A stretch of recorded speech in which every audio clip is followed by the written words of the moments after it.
specialist for the Environment Agency covering North and East Yorkshire. Alex asked me if I could try and keep this presentation as focused on North Yorkshire patch as much as possible, but I think I do need to highlight that I do cover quite a large area, North and East Yorkshire, so I've included some other bits and pieces that hopefully will be of some interest.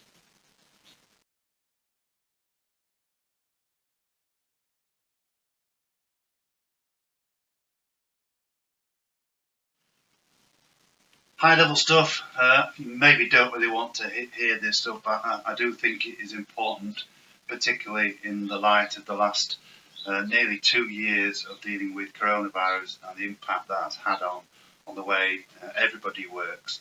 The Environment Agency has carried on pretty much business as usual. There's not been any furloughed staff. Yes, working from home has become the norm, and yes, we've been somewhat isolated. It is my belief that coming out of COVID, there's going to be some radical new ways of working, which will impact on the way I work and the rest of my colleagues. Just out of interest, this might be worth having a quick look at. You just go into Google and type in EA 2025. This is our current 5-year strategic plan. Some of the priorities and the way we're working are very much informed by science and the things that are changing both in the environment and also as part of the economy. Climate change is real now. I hope everybody believes that. This current heat wave we've just had over the last few weeks is a clear example that our weather patterns are very changing, and we have to be resilient to climate change. Healthy air, land and water, well that's our bread and butter in the Environment Agency. That is what we do. We strive to do that. And also there's a strong link to the economy, green growth and sustainable future developments. You can access this report by following the link on the bottom of this slide. I previously addressed this group and talked about the cuts that we've had to sort of manage over the last few years, having less than 50% staff than we had since 2007. Some of you may have seen the Riverside film that was put out last week or the week before. George Monbiot writes for The Guardian, a challenging individual, but talking about the horrendous declines in river systems with a particular focus on the River Wye. George mentioned in the film that we've actually taken a cut of 2/3 staff. So, where I've sort of mentioned we've got 50% fewer staff, it's probably going to be, somewhere between 50 and 70% fewer staff. For North Yorkshire, it's pretty much me and David Morley that, pick up the bulk of the work. I know John has got our back, and the Angling Trust are campaigning to government that in order for us to be able to properly do our job and address the decline in river fisheries, we need more people. So we do need more boots on the ground to be able to sort of enforce the legislation and to sort of reverse some of the declining trends that we've seen on rivers. It's not all bad. Whatever you read in the newspapers is only one part of it. I've been around, a long time, and the world in Yorkshire is certainly a better place than it was when I first started this job back in 1979. We've got salmon in all of our rivers now, not in huge numbers, but they're certainly there. So things are getting better, but they need to get better still. We need to have some fairly tough regulation on the water companies. You'll have noticed in the news that we secured a prosecution of Southern Water with a £90 million fine. That's a pretty good success story, albeit where a huge amount of work went into getting that prosecution, about 5 years worth of work. So it's not that easy, but we do need to be a tougher regulator.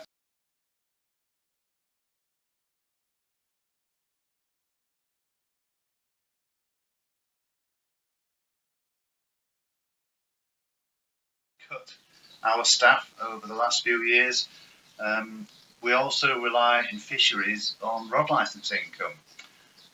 Last year was a bumpy year for rod licence sales, largely driven by many people, being stuck at home during the pandemic, furloughed from work, and so when angling was resumed, there was a massive take-up of angling. This year, however, it is not so good. If you look at the green line on the graph, this is where we're at now compared to the 2019 line, which is the orange one, and 2020 one, which is the yellow line. So in order for us to be able to deliver our work, we need to have more cash. Hopefully more people will decide to go fishing and buy a rod licence.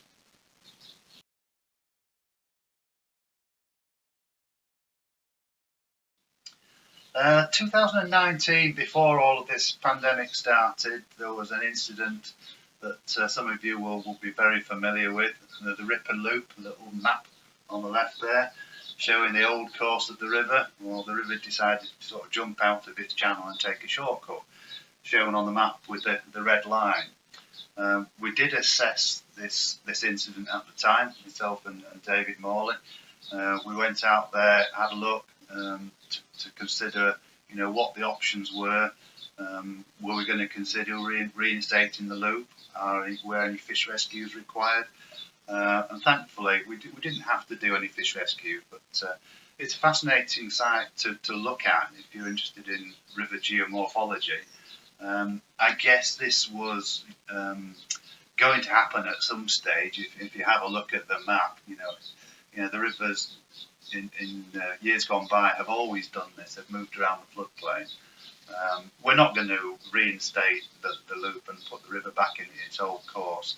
Our priority would be to sort of work with natural processes and only do any heavy engineering if there was a huge risk to people or property, which there isn't in this particular case. With a big focus on the high level strategic direction, what changes are going to happen in the Environment Agency. We do still get money from rod licence sales, and we do invest that money in projects. Here's just a few pictures from the last couple of years, all of them put together by the Wild Trout Trust. Hopefully you all know Johnny Gray, top guy, certainly knows his stuff. So a couple of projects in Wharfdale on Kilnsey Beck and the headwaters of the River Wharf at Hubberholm, which I think is Bradford City's waters. So these projects are all about keeping livestock out of rivers, so lots of fencing with designated access points, and then tree planting to provide that overhead riparian shade and cover. And a similar site on Thornton Beck on the River Nid. All of these three are David Morley's projects. He was the site officer working with Johnny Gray.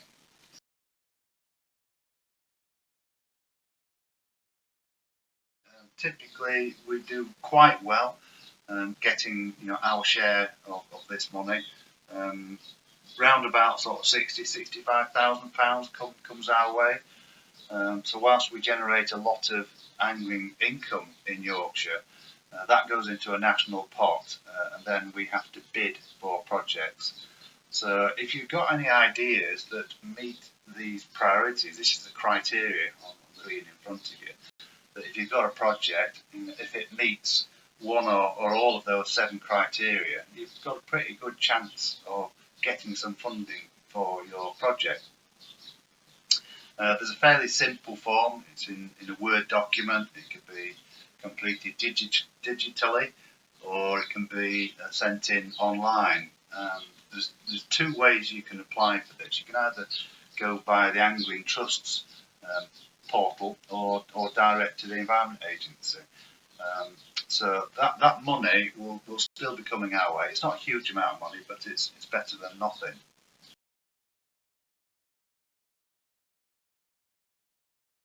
Doing it, why aren't we doing more of it? So here's a bit of information about stocking. We have stocked the River Wharf. with Barbel between Harewood and Collingham. This followed quite a detailed analysis of our fish population data, looking at the overall health of the fishery based on electrofishing surveys, and also taking into account what anglers were telling us. So this was a 3 or 4 year programme of stocking. All the Barbel were obtained from our fish farm at Calverton, and that exercise has now concluded. So hopefully we'll see some positive signs of those fish appearing in your catches.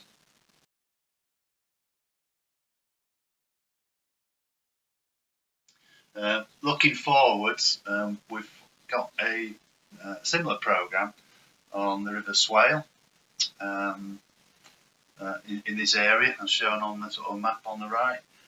4 year programme. In addition to that, there are a few still waters that have been stocked with coarse fish, and then some crucian carp put into some sites which I'm not exactly sure of the locations. They're kept quite quiet to sort of protect them.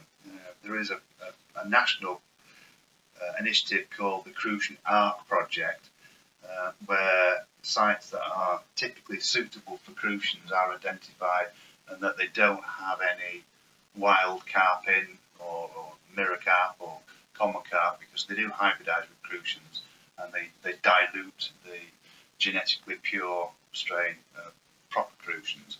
So if you've got any sites that you think that might fit that bill, then talk to us. Over the last few years, particularly during the hydropower years, where lots of hydros were being built, and a condition of all of those was that a fish pass had to be included in the project. So a lot of regulatory work to ensure that fish passes were built. So quite a success story. Not everybody likes hydro, but in terms of getting a free fish pass, it can be quite useful. One such site that was looked at to install hydro was at Topcliffe on the River Swale. Very popular site for fishing. I think Leeds Amalgamation have got their fishing rights below the weir, and it was highly contentious with the residents who lived in the mill, and so that project never actually went ahead. The incentives in the feed-in tariffs available came to an end in March 2020, and so it basically became uneconomical to build any more hydros. But we've still got this weir, which is a barrier to migrating fish, pretty much right the way up to Richmond, which is about 50 kilometres. So for us in the Environment Agency, this is a really high priority site that we really do want to get a fish pass installed on it. Ideally, it'd be great just to get rid of the whole weir, or lower the weir, but clearly with the residents' interests, they will need to be assured that whatever happens to the weir is not going to threaten the stability of their property. We do have designs for a fish pass, which is pretty much all ready to go, which will, if you look at the bottom image, the little 3 squares, those are the sluices. The footprint of the new fish pass scheme was to go at that area of the weir face. But nothing's happened yet. We're at very early stages working with Yorkshire Water and the Yorkshire Dales Rivers Trust. So hopefully, in a year or two's time, we might have something whereby we've got a scheme all ready to go.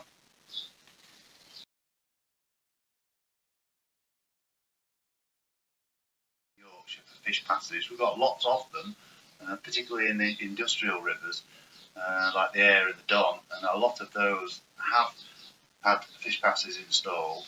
So we've achieved quite a lot over the years. The emphasis now has shifted to the rivers in this patch, so the Wharfe, the Nid, the Swale and the Ouse, the Ure.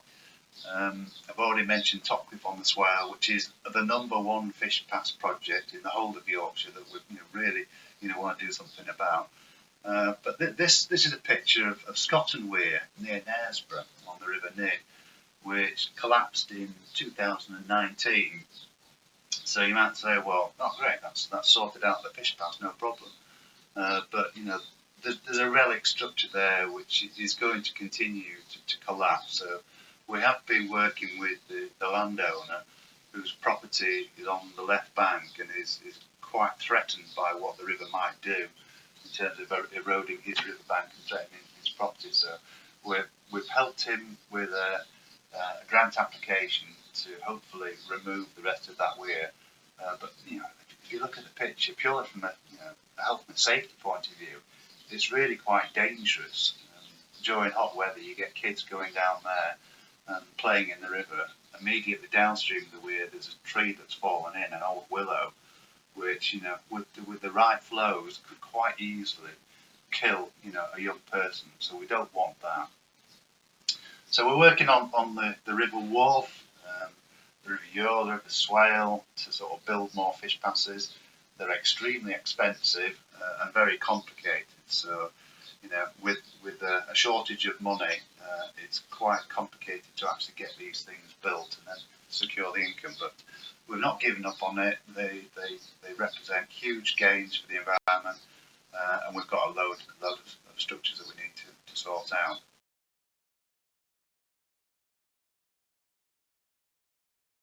Adding this particularly to this audience, but I thought I'd chuck it out there anyway. There's been a lot of information in the media about beaver reintroduction nationally, a lot of debate. I recently took part in an online conference looking at the beaver releases on the River Exe and the River Otter down south. I thought I'd better find out a bit more about this because we do have a site in Cropton Forest, which is totally enclosed, where some beavers have been released in there, and I have actually had some kits. There's a very lengthy report put together by Professor Ian Couch from Hull University, which I'm sure is available if you want to get hold of a copy. It's 90 pages long, but it covers pretty much everything you need to know about beavers and the impact on fish and fisheries. I must emphasise that the Environment Agency is not the lead regulator when it comes to beaver reintroduction. This falls to Natural England, but we are a key player when it comes to regulating sites where they're going to be considered, both from a risk of flooding and also on potential risks to agricultural crops. So I'm sure you might have some questions. That if you have, then do it